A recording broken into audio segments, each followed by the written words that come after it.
नम्रता के साथ सादर आमंत्रित करना चाहते हैं श्रद्धेय प्रधानमंत्री जी को उनके स्वर्णिम उद्बोधन के लिए। परम आदरणीय प्रधानमंत्री जी।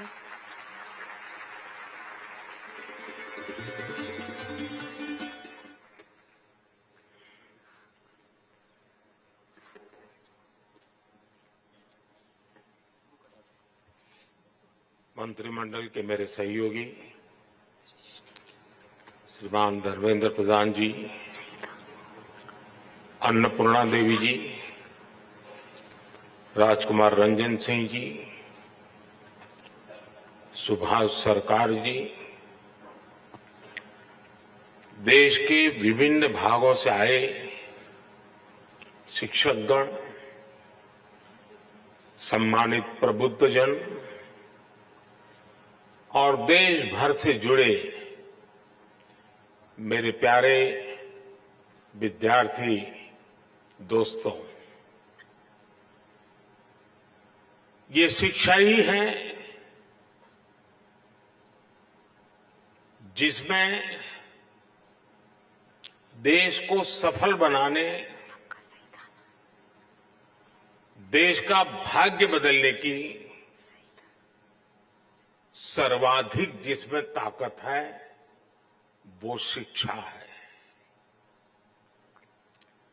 आज 21वीं सदी का भारत जिन लक्ष्यों को लेकर आगे बढ़ रहा है उसमें हमारी शिक्षा व्यवस्था का भी बहुत ज्यादा महत्व है। आप सभी इस व्यवस्था के प्रतिनिधि हैं, ध्वजवाहक हैं। इसलिए अखिल भारतीय शिक्षा समागम का हिस्सा बनना मेरे लिए भी अत्यंत महत्वपूर्ण अवसर है।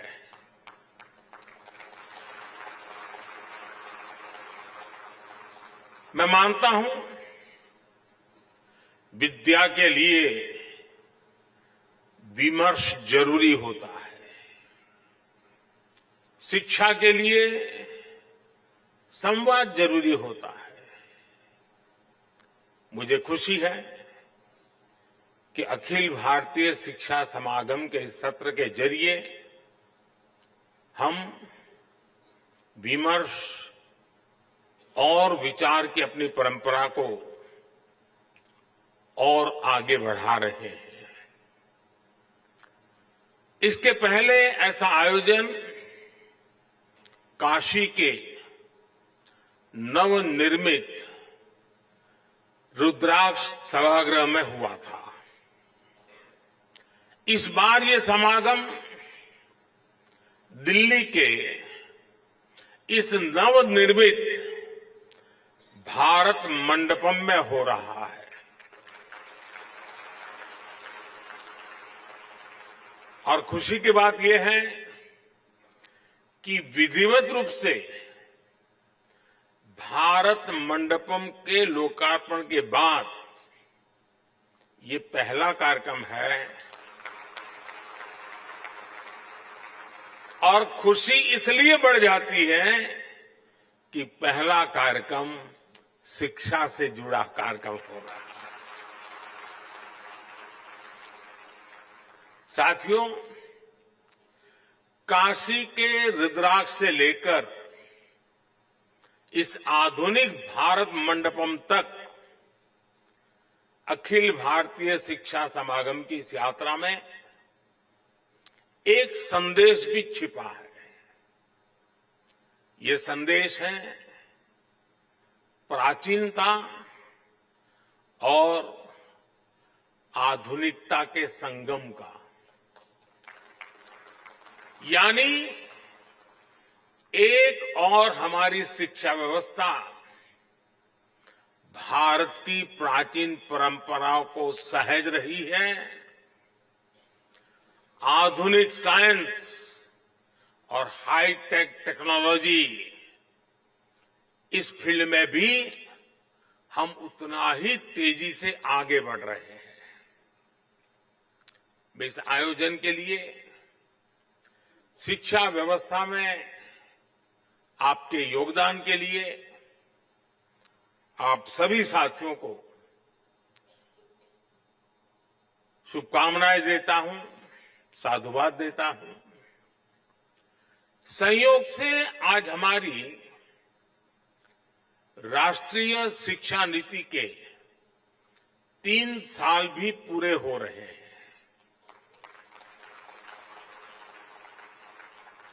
देश भर के बुद्धिजीवियों ने, एकेडमिशियंस ने और टीचर्स ने इसे एक मिशन के रूप में लिया और आगे भी बढ़ाया। मैं आज इस अवसर पर उन सभी का भी धन्यवाद करता हूं, उनका आभार प्रकट करता हूं।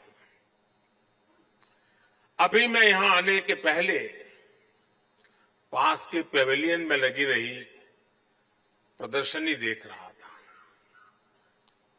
इस प्रदर्शनी में हमारे स्किल और एजुकेशन सेक्टर की ताकत को, उसकी उपलब्धियों को दिखाया गया। नए नए इनोवेटिव तरीके दिखाए गए। मुझे वहां बाल वाटिका में बच्चों से मिलने का और उनके साथ बात करने का भी मौका मिला।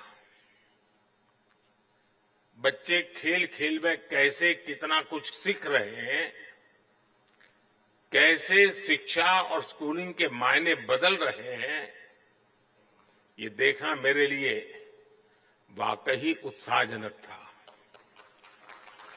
और मैं आप सबसे भी आग्रह करूंगा कि कार्यक्रम समाप्त होने के बाद जब मौका मिले तो जरूर वहां जाकर के इन सारी गतिविधियों को देखें। साथियों, जब युग बदलने वाले परिवर्तन होते हैं तो वो अपना समय लेते हैं।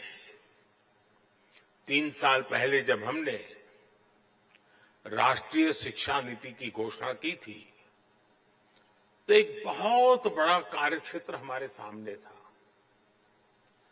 लेकिन आप सभी ने राष्ट्रीय शिक्षा नीति को लागू करने के लिए जो कर्तव्य भाव दिखाया, जो समर्पण दिखाया और खुले मन से नए विचारों का, नए प्रयोगों का स्वीकार करने का साहस दिखाया, ये वाकई अभिभूत करने वाला है और नया विश्वास पैदा करने वाला है। आप सभी ने इसे एक मिशन के तौर पर लिया है। राष्ट्रीय शिक्षा नीति में ट्रेडिशनल नॉलेज सिस्टम से लेकर फ्यूचरिस्टिक टेक्नोलॉजी तक उसको बराबर एक बैलेंस वे में उसको अहमियत दी गई है। प्राथमिक शिक्षा के क्षेत्र में नया पाठ्यक्रम तैयार करने के लिए, क्षेत्रीय भाषाओं की पुस्तकें लाने के लिए, उच्च शिक्षा के लिए, देश में रिसर्च इकोसिस्टम को मजबूत करने के लिए देश का शिक्षा जगत के सभी महानुभावों ने बहुत परिश्रम किया है। देश के सामान्य नागरिक और हमारे विद्यार्थी नई व्यवस्था से भली भांति परिचित है। वो ये जान गए हैं कि 10+2 एजुकेशन सिस्टम की जगह अब 5+3+3+4 ये प्रणाली पर अमल हो रहा है। पढ़ाई की शुरुआत भी अब 3 साल की आयु से होगी। इससे पूरे देश में एकरूपता आएगी, हाल ही में संसद में नेशनल रिसर्च फाउंडेशन बिल पेश करने के लिए कैबिनेट ने अपनी मंजूरी दे दी है। राष्ट्रीय शिक्षा नीति के तहत नेशनल करिकुलम फ्रेमवर्क भी जल्द ही लागू हो रहा है। मुझे बताया गया है कि फाउंडेशन स्टेज यानी 3 से 8 साल के बच्चों के लिए फ्रेमवर्क तैयार भी हो गया है। बाकी के लिए करिकुलम बहुत जल्द ही हो जाएगा। स्वाभाविक तौर पर अब पूरे देश में सीबीएसई स्कूलों में एक तरह का पाठ्यक्रम होगा। इसके लिए एनसीईआरटी नई पाठ्यपुस्तकें तैयार कर रही है। तीसरी से 12वीं कक्षाओं तक लगभग 130 विषयों की नई किताबें आ रही हैं और मुझे खुशी है कि क्योंकि अब शिक्षा क्षेत्रीय भाषाओं में भी दी जानी है, इसलिए ये पुस्तकें 22 भारतीय भाषाओं में होगी। साथियों, युवाओं को उनकी प्रतिभा की जगह उनकी भाषा के आधार पर जज किया जाना उनके साथ सबसे बड़ा अन्याय है।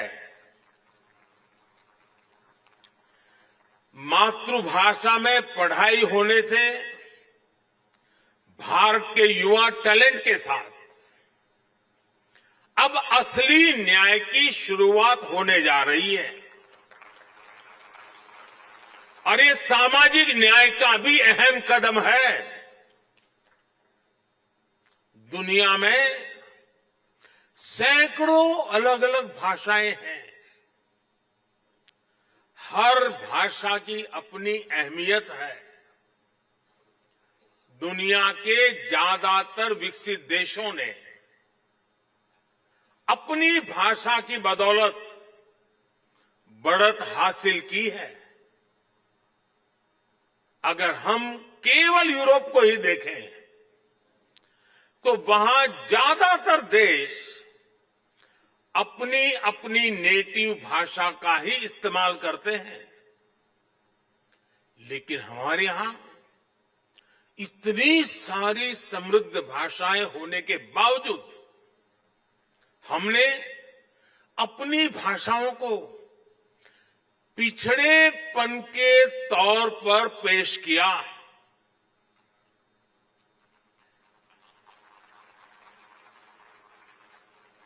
इससे बड़ा दुर्भाग्य क्या हो सकता है?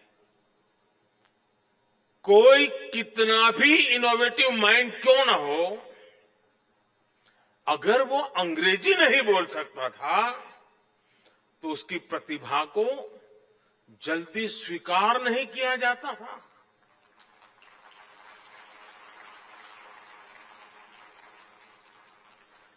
इसका सबसे बड़ा नुकसान हमारे ग्रामीण अंचल के होनहार बच्चों को उठाना पड़ा है। आज आजादी के अमृत काल में नेशनल एजुकेशन पॉलिसी के जरिए देश ने इस हीन भावना को भी पीछे छोड़ने की शुरुआत की है। और मैं तो यूएन में भी भारत की भाषा बोलता हूं।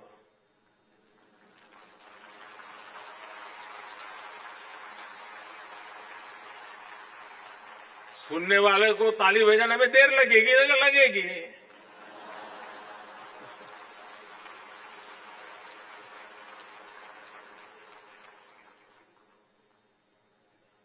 साथियों, अब सोशल साइंस से लेकर इंजीनियरिंग तक की पढ़ाई भी भारतीय भाषाओं में होगी।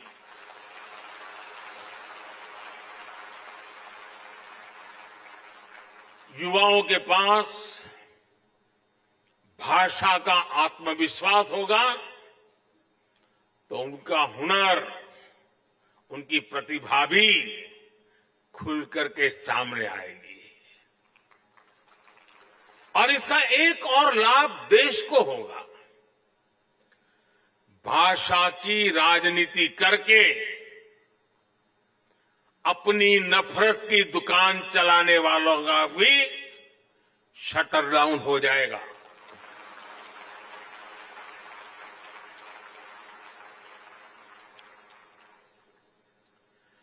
नेशनल एजुकेशन पॉलिसी से देश की हर भाषा को सम्मान मिलेगा, बढ़ावा मिलेगा। साथियों, आजादी के अमृत महोत्सव में आने वाले 25 साल बहुत ही महत्वपूर्ण है। इन 25 सालों में हमें ऊर्जा से भरी एक युवा पीढ़ी का निर्माण करना है। एक ऐसी पीढ़ी जो गुलामी की मानसिकता से मुक्त हो, एक ऐसी पीढ़ी जो नए नए इनोवेशंस के लिए लालायित हो, एक ऐसी पीढ़ी जो साइंस से लेकर स्पोर्ट्स तक हर क्षेत्र में भारत का नाम रोशन करे, भारत का नाम आगे बढ़ाए।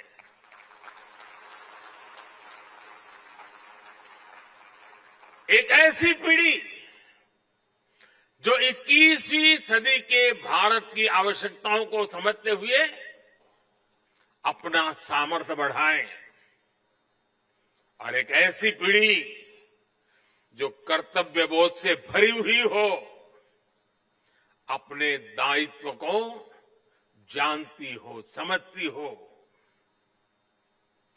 और इसमें राष्ट्रीय शिक्षा नीति की बहुत बड़ी भूमिका है। साथियों, क्वालिटी एजुकेशन की दुनिया में कई पैरामीटर्स हैं, लेकिन जब हम भारत की बात करते हैं तो हमारा एक बड़ा प्रयास है समानता। राष्ट्रीय शिक्षा नीति की प्राथमिकता है भारत के हर युवा को समान शिक्षा मिले, शिक्षा के समान अवसर मिले। जब हम समान शिक्षा और समान अवसरों की बात करते हैं तो ये जिम्मेदारी केवल स्कूल खोल देने मात्र से पूरी नहीं हो जाती। समान शिक्षा का मतलब है शिक्षा के साथ साथ संसाधनों तक समानता पहुंचनी चाहिए। समान शिक्षा का मतलब है हर बच्चे की समझ और चॉइस के हिसाब से उसे विकल्पों का मिलना। समान शिक्षा का मतलब है स्थान, वर्ग, क्षेत्र के कारण बच्चे शिक्षा से वंचित न रहे। इसलिए नेशनल एजुकेशन पॉलिसी का विजन ये है, देश का प्रयास ये है कि गांव, शहर, अमीर, गरीब, हर वर्ग में युवाओं को एक जैसा अवसर मिले। आप देखिए, पहले कितने ही बच्चे केवल इसलिए नहीं पढ़ पाते थे क्योंकि सुदूर क्षेत्रों में अच्छे स्कूल नहीं होते थे। लेकिन आज देश भर में हजारों स्कूलों को पीएम श्री स्कूल के तौर पर अपग्रेड किया जा रहा है। 5G के इस युग में ये आधुनिक हाईटेक स्कूल भारत के विद्यार्थियों को आधुनिक शिक्षा का माध्यम बनेंगे। आज आदिवासी इलाकों में एकलव्य आदिवासी स्कूल भी खोले जा रहे हैं। आज गांव-गांव इंटरनेट की सुविधा उपलब्ध है। दीक्षा, स्वयं और स्वयं प्रभा जैसे माध्यमों से दूर दराज के बच्चे पढ़ाई कर रहे हैं। अच्छे से अच्छी किताबें, क्रिएटिव लर्निंग टेक्निक्स हो, आज डिजिटल टेक्नोलॉजी के जरिए गांव-गांव ये नए विचार, नई व्यवस्था, नए अवसर उपलब्ध हो रहे हैं। यानी भारत में पढ़ाई के लिए जरूरी संसाधनों का गैप भी तेजी से खत्म हो रहा है। साथियों, आप जानते हैं, नेशनल एजुकेशन पॉलिसी की एक बड़ी प्राथमिकता ये भी है कि शिक्षा केवल किताबों तक सीमित न रहे, बल्कि प्रैक्टिकल लर्निंग इसका हिस्सा बने। इसके लिए वोकेशनल एजुकेशन को जनरल एजुकेशन के साथ इंटीग्रेट करने का काम भी हो रहा है। इसका सबसे बड़ा लाभ कमजोर, पिछड़े और ग्रामीण परिवेश के बच्चों को ज्यादा होगा। किताबी पढ़ाई के बोझ के कारण यही बच्चे सबसे ज्यादा पिछड़ते थे। लेकिन नई राष्ट्रीय शिक्षा नीति के तहत अब नए तरीकों से पढ़ाई होगी। ये पढ़ाई इंटरैक्टिव भी होगी, साथ साथ इंटरेस्टिंग भी होगी। पहले लैब और प्रैक्टिकल की सुविधा बहुत ही कम स्कूलों में उपलब्ध थी, लेकिन अब अटल टिंकरिंग लैब्स में 75 लाख से ज्यादा बच्चे साइंस और इनोवेशन सीख रहे हैं। साइंस अब सबके लिए समान रूप से सुलभ हो रही है। यही नन्हे वैज्ञानिक आगे चलकर देश के बड़े बड़े प्रोजेक्ट्स को लीड करेंगे, भारत को दुनिया का रिसर्च हब बनाएंगे। साथियों, किसी भी सुधार के लिए साहस की जरूरत होती है, और जहां साहस होता है वहीं नई संभावनाएं जन्म लेती है। यही वजह है कि विश्व आज भारत को नई संभावनाओं की नर्सरी के रूप में देख रहा है। आज दुनिया जानती है कि जब सॉफ्टवेयर टेक्नोलॉजी की बात आएगी तो भविष्य भारत का है। दुनिया जानती है कि जब स्पेस टेक की बात होगी तो भारत की क्षमता का मुकाबला आसान नहीं है। दुनिया जानती है कि जब डिफेंस टेक्नोलॉजी की बात होगी तो भारत का लो कॉस्ट और बेस्ट क्वालिटी का मॉडल भी हिट होने वाला है। दुनिया के इस भरोसे को हमें कमजोर नहीं पड़ने देना है। बीते वर्षों में जिस तेजी से भारत की औद्योगिक साख बढ़ी है, जिस तेजी से हमारे स्टार्टअप की धमक दुनिया में बढ़ी है, उसने हमारी शैक्षणिक संस्थाओं का सम्मान भी विश्व भर में बढ़ाया है। तमाम ग्लोबल रैंकिंग्स में इंडियन इंस्टीट्यूट्स की संख्या बढ़ रही है। हमारी रैंकिंग में भी इजाफा हो रहा है। आज हमारे आईआईटी के दो कैंपस जंजीबार और अबू धाबी में खुल रहे हैं। कई दूसरे देश भी अपने यहां हमसे आईआईटी कैंपस खोलने का आग्रह कर रहे हैं। दुनिया में से मांग बढ़ रही है। हमारे एजुकेशन इकोसिस्टम में आ रहे ये सकारात्मक बदलावों के कारण कई ग्लोबल यूनिवर्सिटी भी भारत में अपने कैंपस खोलना चाहती है। ऑस्ट्रेलिया की 2 यूनिवर्सिटीज गुजरात के गिफ्ट सिटी में अपने कैंपस खोलने वाली है। इन सफलताओं के बीच हमें अपनी शिक्षण संस्थानों को लगातार मजबूत करना है। इन्हें फ्यूचर रेडी बनाने के लिए निरंतर मेहनत करनी है। हमें हमारी इंस्टीट्यूट्स, हमारी यूनिवर्सिटीज, हमारे स्कूल्स और कॉलेजेस को इस रिवॉल्यूशन का केंद्र बनाना है। साथियों, समर्थ युवाओं का निर्माण सशक्त राष्ट्र के निर्माण की सबसे बड़ी गारंटी होती है। और युवाओं के निर्माण में पहली भूमिका माता, पिता और शिक्षकों की होती है।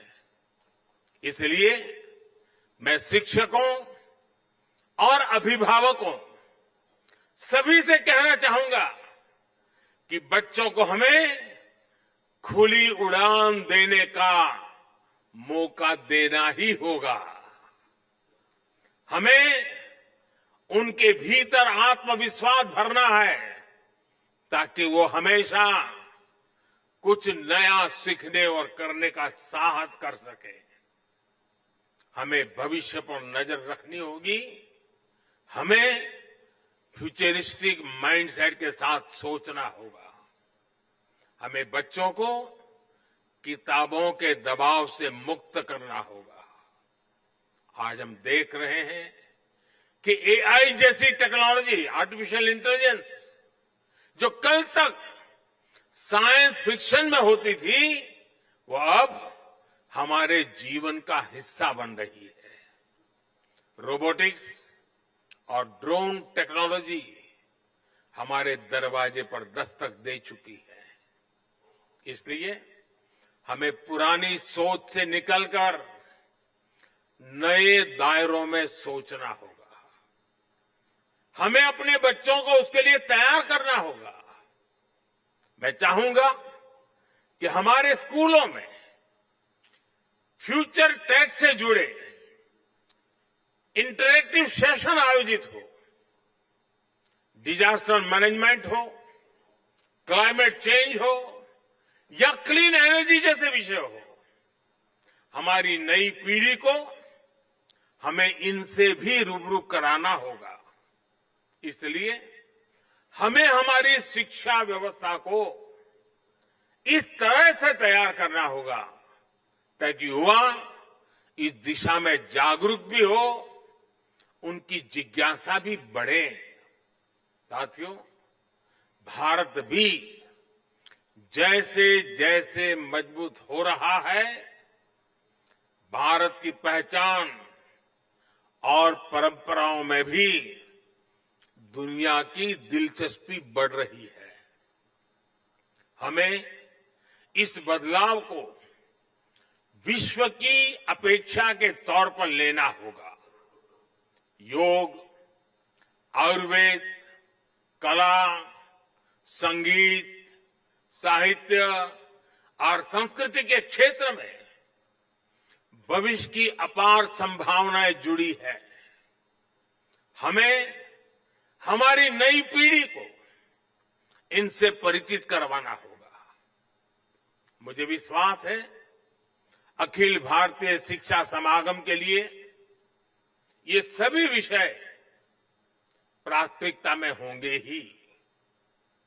भारत के भविष्य को गढ़ने के आप सबके ये प्रयास एक नए भारत की नींव का निर्माण करेंगे और मुझे पक्का विश्वास है कि 2047 में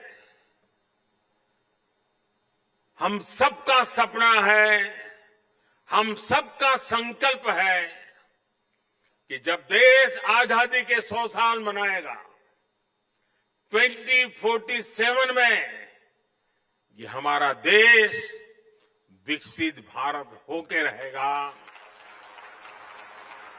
और ये कालखंड उन युवाओं के हाथ में है जो आज आपके पास ट्रेनिंग ले रहे हैं, जो आज आपके पास तैयार हो रहे हैं, वो कल देश को तैयार करने वाले हैं। और इसलिए आप सबको अनेक अनेक शुभकामनाएं देते हुए इस सपने को पूरा करने के लिए हर युवा के हृदय में एक संकल्प का भाव जगे, उस संकल्प को साकार करने के लिए परिश्रम की पराकाष्ठा हो, सिद्धि प्राप्त करके रहें, इस इरादे से आगे बढ़े। मेरी आप सबको बहुत बहुत शुभकामनाएं, बहुत बहुत धन्यवाद।